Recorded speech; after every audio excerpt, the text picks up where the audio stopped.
Hello, and welcome to the Comicast. I'm Craig. And I'm Liam. And we're coming to you in the special video format. Yes. But still you can't see us visually. Absolutely. Still hiding our identities. Which is, you're better off. You're better off not knowing what we look like. Just hear these sexy, sultry tones and imagine a sort of Brad Pitt, like an Irish Brad Pitt. I get described by a lot of people as like sort of an Irish Brad Pitt. Yeah, I can see that. So why are we here? We're here because we asked 3 Irish comic book creators to pick pages and panels from comic books that they like and to tell us why they like them. Oh. So to start us off, we're going to look at some illustrations that have been done of us. Sure. So the first one is, this is by Philip Barrett, who does some of the best comics ever in the history of the world. And these are actually, this first one is a design for a t-shirt that we asked them to do. Sure. It's got some cats on it. Originally it just said, hi, it's the comic Cast. Yes. And then we changed it to cats. With cats written over. I still can't really remember the reason why. I thought it was a funny pun, but since we only sold one of these t-shirts, I guess it wasn't that funny. It wasn't funny enough to encourage people to part with their hard-earned dollars. This is the first... you didn't think the cats... Did you even think the cats were supposed to represent us? Because I immediately did, even before it said Comic Cast. Yeah, well, there's 2 of them. Yeah. So I guess they were... They both got glasses. We both got glasses. We look like cats. They look like cats. So I think, yes, absolutely they were meant to represent us. And this next one is... well, actually, Phil did like a whole load of them. He did, I don't know, about 10 different ones, sure, different designs, and these were the 2 we liked best. But we love them all, but... Yeah, this is amazing. I've actually never noticed the headphones on the side around the thing. I've never noticed that. What is? I just thought it was the top of the crest. I didn't really look at it. But yeah, I really like this one, sort of Harry Pottery. I wish my goal in life is to be in a Harry Potter movie. All right. It's not working out. So well, what I like about this is the attention to detail, because if you look at the actual little comic that he's drawn in, sure, there's like 2 characters who, if you follow, are like start by having a conversation, but then it turns into a fight. Which is good. So, Comicus podcast. So this one is by Chris Judge. It's bringing back some good memories of that t-shirt and jeans that I no longer wear. I miss those. Those are real clothes. Those are real clothes I used to wear. I don't know where they're going. Yeah, actually, now that you said that, I forgot that when he drew that was based on actual clothes, because I still have that green hoodie, sure, but I don't have those black combats anymore. Yeah. I do have that green t-shirt. It actually has Oscar the Grouch on it. Sure. If I remember correctly, that was those pictures were from pictures you'd taken of me at a Rocky Horror Picture Show screening. I really dressed up for the thing, as you can see. But anyway, this is by Chris Judge, who's an awesome guy and an awesome illustrator, and we asked him to do our logo before we did the site, mainly because we wanted to meet up with him. Get him as an interviewee. That was why we started the whole podcast. We're like, we'll get him to draw us and we'll interview him, and that way we'll get to meet him. Yeah, it was very sinister and sort of creepy, and the Comicast has followed that path ever since. Yeah, this is the original one he did for us, but then it was, I don't know, a couple of years later. Yeah, about a year ago he did a new one, which he said he did. He said this one didn't really represent what we were, so he drew another one where we're sort of creepy people on, like really creepy looking dudes, which is now on the banner of the site, you can see. Yeah. And so that did a lot for my ego. These 2 are by Mr. Bob Byrne, who's an awesome guy. I really like your one because it looks like, I don't know why, but it reminds me of Aunt Spicer from James and the Giant Peach. Amazing. And your personality is quite like that. I never noticed that. Well, these actually, the 2 of them were the 2 of these illustrations were, Bob did these for our first birthday anniversary thing. And they were actually both based on 2 photographs by Liz Maybury, where we had actually pulled these positions in real life. Sure. My position was very hard to pull. I put my hand up to my chin. Actually, originally, I guess it's worth mentioning, when I sent these to Bob originally, I sent the photographs, and in my head, I'd kind of, because I didn't want to be bugging him, so I thought it might be handy for him to actually just draw over the photographs, like just to add like mustaches and sure, hats and things, like, and that's what I was expecting. Yeah. But he sent these back, and he's actually a brilliant caricaturist. Absolutely, he's very talented at that. Yeah, these are awesome. So this one is by Alan Maloney. This was some photos we took for our birthday bash, I guess. I presume so. Yeah, there's another photo by Liz Mabry. That Alan took the photo, and I don't know what.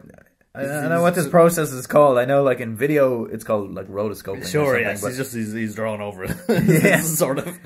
But this is interesting because this was kind of as commemorating the start of his new webcomic, Whale versus Squid. Yeah. Which had a website and was ready to launch, but just didn't. Oh, did it ever launch? I don't think so. I don't think there was even one strip that we've seen anyway. That he may have drawn. Sure.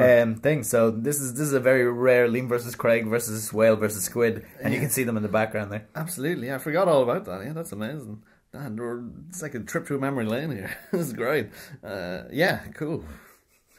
Any more buzzwords you want to say? Awesome. Yeah. Oh, this shit is off the hook. This is off the chain. That's all I got. So this one is by Stephen Byrne. For our Comic-Cast Christmas special, easily the best episode of the Comic-Cast ever. Yep. I really like this one, because it sort of looks like an X-Men cover, Xmas being quite like X-Men. 2, I'm wearing a cute Santa Claus outfit.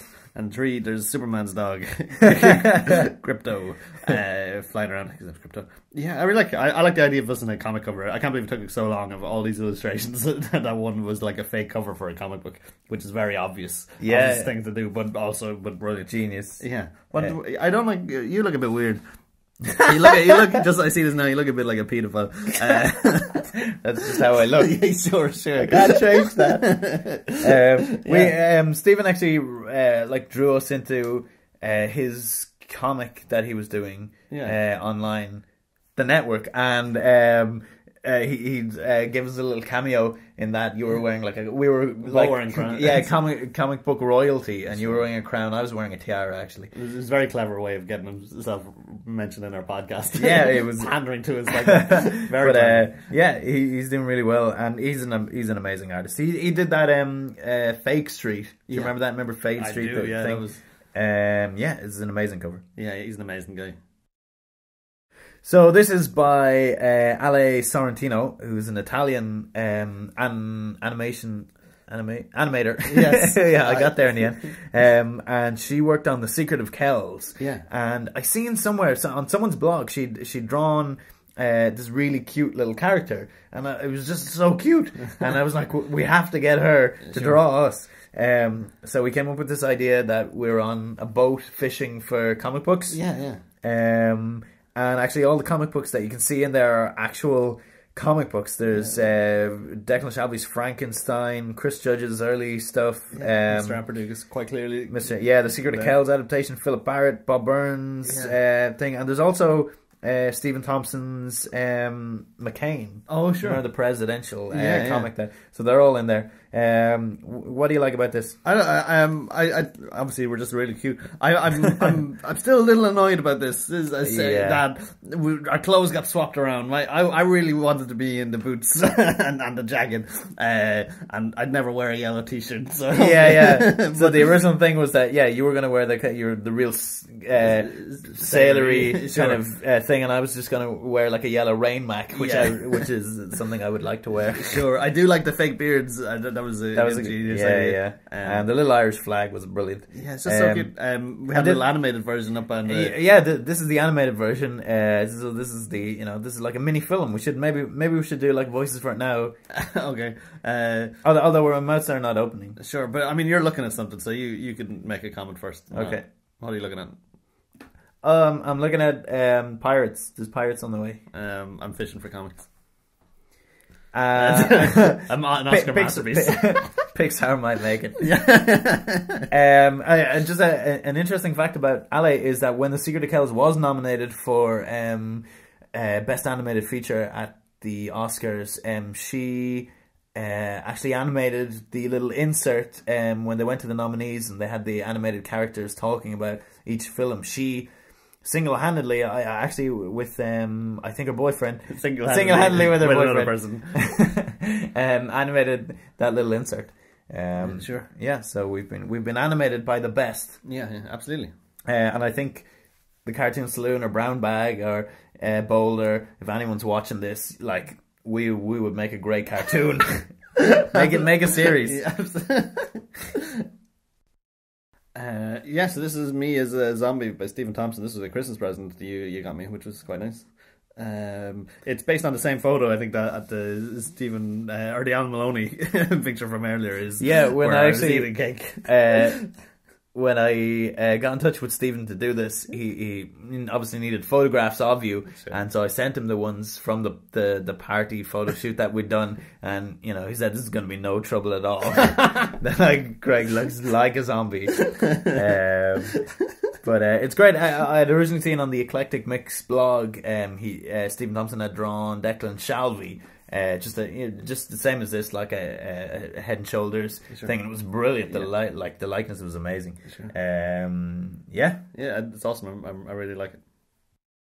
So this is by Jen Wang, and she is from San Francisco. And yeah, basically for a couple of years I was commissioning artists to make my Christmas cards, because that's the kind of guy I am. Yeah, you really like Christmas. I do really love Christmas. And the idea with this one is what you can see here, which is the Peace on Earth. This is the front of the card, but then people would open it and you would see this. It's very funny. I wrote that. Yeah. It's no gazebo, I gotta be honest. But I really like her stuff, and she did 2 Christmas cards for me, and she also did an earlier commission that I did where I got her to draw me and my ego. Oh, I remember that. Yeah, so that was the card. Yeah. So I actually, what I asked her to do was draw like the most monstrous kind of thing she could do to represent my ego, sure. And because the stuff she does is always so cute and nice, like it took quite a while of kind of me going, well, that's you've drawn it. It's really cute. It's huge and it's monstrous, but it's really cute. So we had a few back and forths. It still ended up pretty cute. Yeah, absolutely, it was definitely better looking than you. She also did. She had a graphic novel out, I think last year. Coco Would Be Good, which is good. Yes. So this is a page from Jar of Fools by Jason Lutz. I chose this mainly for the storytelling. So I had read Berlin, which was his second graphic novel, and then this is his first one. And this was actually published either page by page or 2 pages at a time. And just the way the story is told, where you've got various characters who kind of all come together.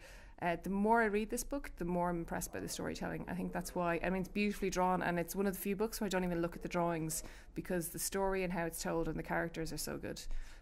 So it's one that I read and reread and like more each time I read it.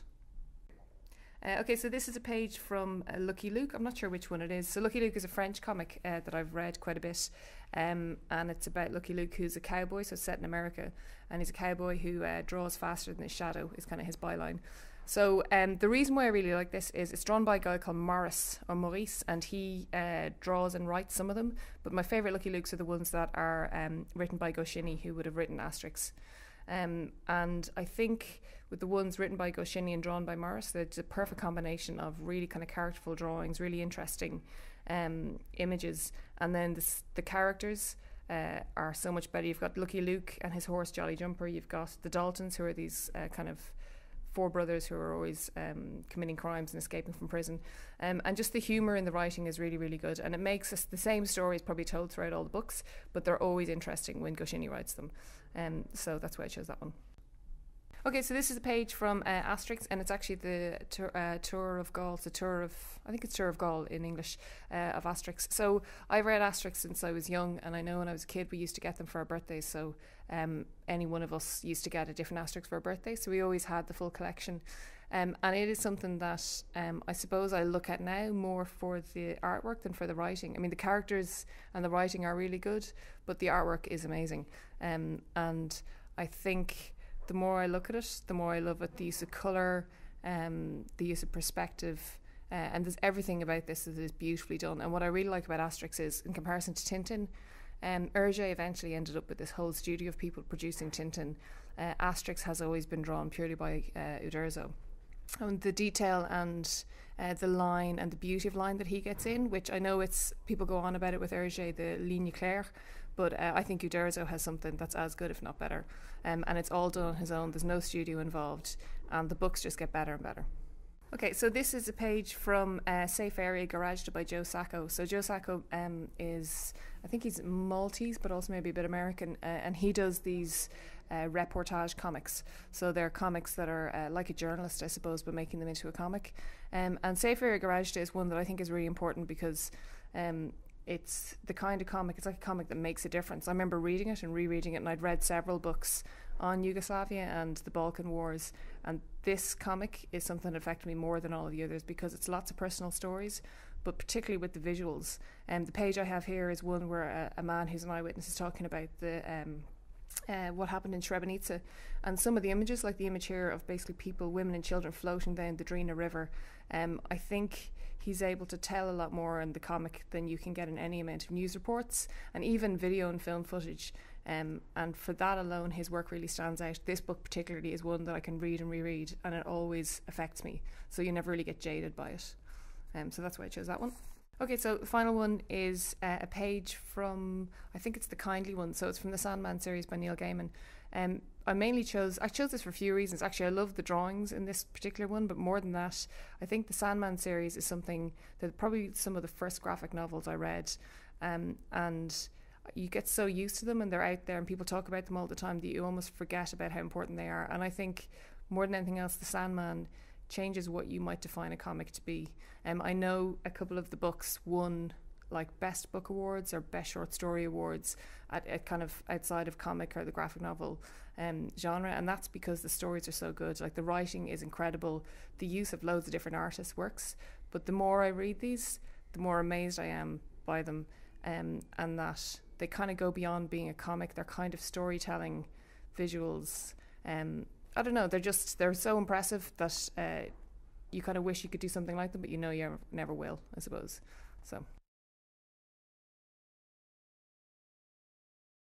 you picked this page. It's a slightly, he calls it as get it done already style, but you can still see the hallmarks of everything that is most brilliant about his art, which is first of all is the observation. I think you can tell that he sketchbooks all the time, everything, like even down to the folds and clothes, the little gritty things that you see in the floor, the kind of wrinkles in the mat, and particularly lovingly the kind of heavy flesh of the woman is just rendered with such obsession and love, and it perfectly mirrors his feelings in the story, I think, where he's sort of down on himself and he's self-pitying, and he's kind of basically, though he's sleazily hanging around trying to seduce this woman. I think every modern cartoonist, it all comes back to Crumb, like, and that every time I go back to him I find something else, and I think as you grow older, the sign of a brilliant artist, it changes how you look at it. I find myself come back to the earlier wacky stuff now, even, and getting something more and more out of it, but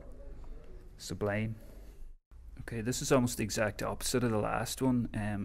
Here the storytelling overrides everything else. I think even though I absolutely love the artwork in this, it's so simple and it's so clear and easy to read, and lettering lovely as well. It's basically a story about a .com company that's going down the drain, and how it's coming towards the end of the company, and while they were playing it, they used to play this kind of Doom-like game all the time in the evenings, and it manages to weave in so many things about virtual reality and reality, and about the crumbling of all that .com nonsense, and it gets these details so perfectly, even down to the kind of management double speak, and it's well worth the read, I would say.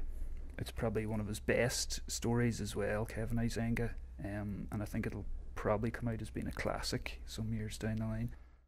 This one it's a pantomime page from one of the Luba collected books by Gilbert Hernandez. It's probably not totally representative, but it's actually a very playful and funny page, and in some ways it sort of encapsulates his attitude towards art and comics in general. It's sort of playful and a little bit dirty, but you kind of I always feel with his comics like you find yourself in the middle of a river somewhere where it started like millions of miles before, and you know it's got a lot more to go to the sea, so you're kind of dipping into a world various characters keep recurring, and then he kind of switches focus onto another character, and it seems like it'd be a never-ending story. It's also like at first, when I first got into Love and Rockets, I was sort of attracted to Jaime's art first because it's got this brilliant surface appeal. Still brilliant, but there's something about Gilbert's kind of slightly twisted, surreal, horror-attracted edge that keeps me coming back again and again. There's loads of things going on in this book, but when I read it first, the sequence really blew me away because it's actually describing a sort of situation in the cave where this cave girl who's been traded from another tribe, but she's a kind of performance artist, I suppose, and she comes in and does this kind of artwork in the dark of the cave with a smouldering logs, and it really freaks the other cavemen out. It's brilliant, and she sort of ends up making a kind of she kind of becomes friendly with the artist of that tribe, and he's basically discovered the power of sequential art. It's actually a really funny story, and it's got a lot of levels, and it's got a really kind of disturbing ending. There's all stuff about patriarchy and matriarchy and tribal societies, and basically the value of art in itself and hallucinogenics. I'd highly recommend it. He does these other stories. He's done a few for Mome. They're sort of gritty realism. There's one called Delia's Love, I think it is, which is it's a very kind of modern day sort of very straight ahead slice of life, but it's totally without sentiment, and there's no focusing on trying to make the characters appealing, or it's not tragic biography basically, and I love that. Alright, this Bisley page is probably one of the things that kind of inspired me to start drawing, and it's funny when I look at it now, it's sort of almost everything that's wrong about comics. It's got terrible storytelling. He's sort of focused on the image, the kind of surface rendering. You can obviously see he's much more interested in drawing the big demon on the horse with the kind of muscles, which he's kind of rendered perfectly with really very fine point nib pen. Then the story is almost nonsensical. You see, he doesn't care about backgrounds at all. Everything's either close-up or there's minimal detail. But yeah, it has a sort of a grungy appeal that definitely appealed to me as a teenager. And I suppose it's the same sort of angsty line that probably makes people like Jim Lee in that when they're 14. But it's just, what else could I say about this? He manages to get a Mickey in 2000 AD, albeit in silhouette, so I suppose that's something too. So yeah, I think this is a really lovely example of pure cartooning and pure visual storytelling. It's beautifully composed. I followed Calvin and Hobbes when I was younger. It was something that I really got into. I guess I was too young to follow Peanuts at the time when it was on, or when it was being syndicated. But Calvin and Hobbes was something that, I got the books and I just really loved. And I just think Bill Watterson is a brilliant example of I just love his cartooning. I think this is a great example of a brilliant visual storytelling. And what I love about his drawing is that it's loose. It's not like but it's still at the same time you can tell that it's observed, that he's looked at these things and he's figured out how to draw them, but they're not so stylized that they're like symbols. They still exist in a real-ish world, but you can, at the same time, his looseness and his personality is coming across in the drawings, and that is something that's always just attracted me about his stuff. This is a panel from Dave McKean's book called Cages, which came out in about 2002. He serialised it himself in his own comic for over about 10 years. And this is another example. Once again, like, Dave McKean is really well known for he's an amazing visual image maker. But I particularly love his pen and ink drawings because I think there's a real honesty in this. And once again, it's similar to, like, say, Waters and stuff. You can tell it's observed. You can tell that like, he's drawing stuff from real life, but at the same time, it's still a bit loose. His personality is coming through, and it's like he's not afraid of showing that this is a drawing. It's not over-rendered. And I think that's actually a really inviting way of making images. I think just letting it be, and it's something that has influenced me in recent times. This is by Tom Gauld, and he's a Scottish cartoonist. He works for like The Guardian, and he puts out his own comics and things like that. He does loads of illustrations for all sorts of newspapers and magazines. But I absolutely love all his characters, and I love the way he mixes the mundane with the absolute outlandish, and which could just be hilarious. I love that he uses the motifs of comics. I love that he uses like science fiction or fantasy or medieval comics, but at the same time he uses them to make points about, you know, like everyday life. That his characters are all, you rarely ever see their faces. They're always, it's like they're kind of really repressed or something. And they're just really, really funny, and a really interesting mix of using these like real cartoonish, outlandish situations, but using them to say things about everyday life that we can all relate to. Zach Sally.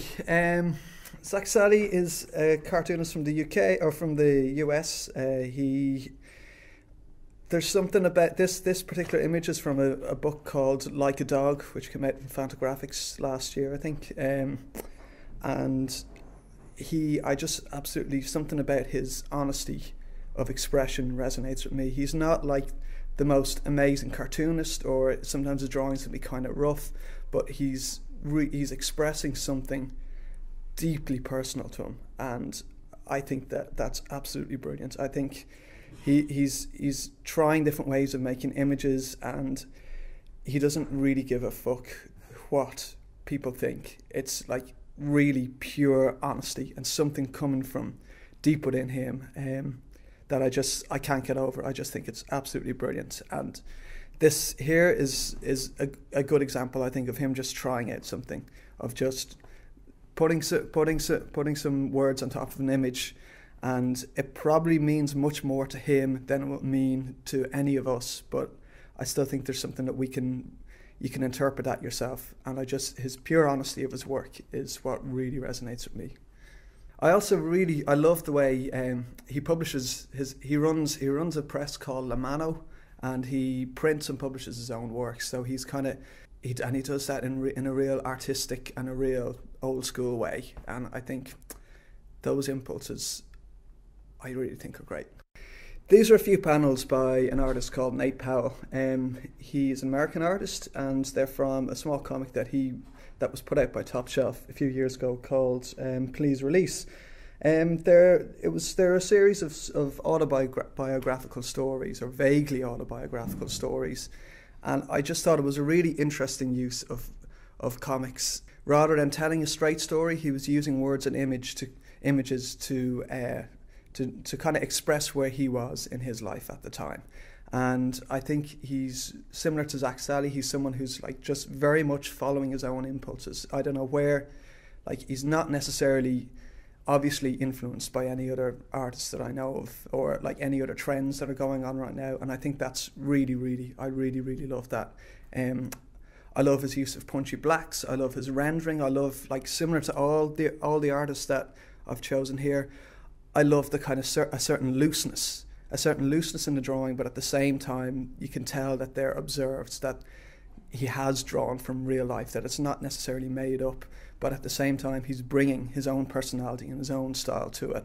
And I think that's the one thing that ties all the comic artists that are big influences on me right now, and something that I'm striving for is to try to get that mix of looseness, self-expression, but still existing in a real world, without being over-rendered.